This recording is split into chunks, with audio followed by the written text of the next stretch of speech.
嘅後人在家中最細屋入邊嘅男孩子敬上女爸爸好苦惱，因為當家有好好味嘅食物同好好玩嘅東西，他們都會揸嚟揸去，誰也不肯相讓。係孔融4歲那年嘅一天，爸爸嘅朋友給他嘅屋企送來了一塊琉璃子。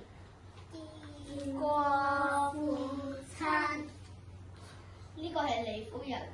李夫人好。你哋睇下呢個係李夫人送俾我哋嘅禮啊！多謝李夫人。孩子們真乖，呢啲禮就好新鮮嘅，你哋快啲嚟食啦！哇！呢啲禮好靚啊，好想食啊！嘿，唔好急，唔好急，呢啲禮係要洗咗先可以食㗎。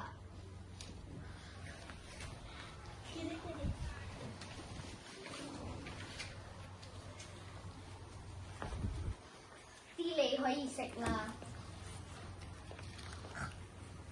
點解哥哥可以食最大嗰個禮㗎？都想食最大嗰個禮啊！因為我年紀最大啊！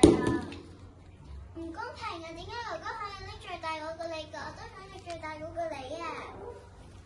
姐姐，你既然覺得唔公平，咁你點樣分先公平啊？我覺得我係女孩子，而我又係姐姐，我應該食最大嗰個禮先啊！我食最大，我食最大，我食最大，我食最大，我食最大。哥同姐姐喺度鬧緊交，心裏感到很不安。都怪我啦，我冇好好揀嗰啲禮，揀到有大有細嘅禮。李夫人唔好咁講，係我的屋企嘅小朋友唔生性。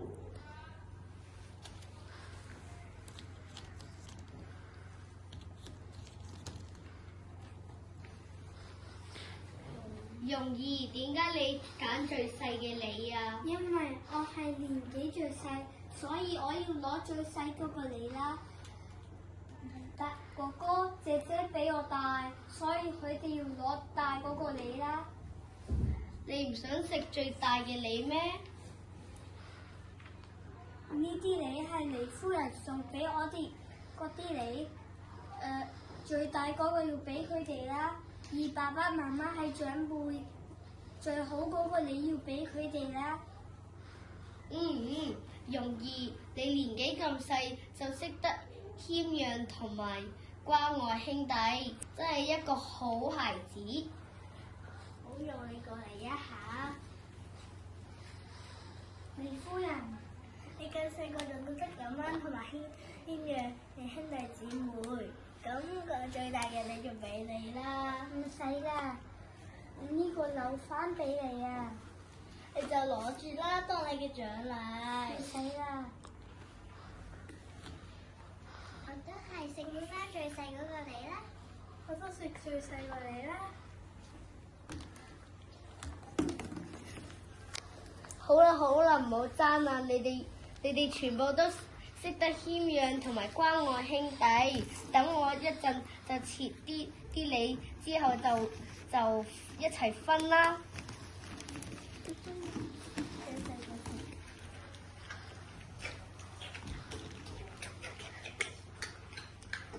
我覺得同大家一齊分享食，比我自己更加開心。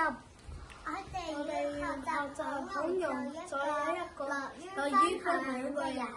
故事結束了，讓我們都記住孔融嘅精神，成為樂於人吧。